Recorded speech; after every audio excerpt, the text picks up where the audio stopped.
pinag-aaralan na ni Pangulong Bongbong Marcos ang pagbibigay ng kapangyarihan sa Department of the Interior and Local Government o DILG para magsuspende ng klase tuwing masama ang panahon.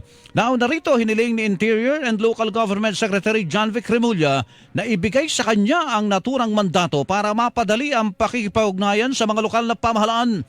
Ayon kay Presidential Communications Office Undersecretary Claire Castro, kailangan pa itong pag-aralang mabuti ng Pangulo dahil kailangang ikonsidera kung ano ang makabubuti sa nakararami. Sa ngayon, pairalin pa rin muna ang kasalukuyang sistema ng mga lokal na pamahalaan ang nagsususpende ng klase kapag masama ang panahon.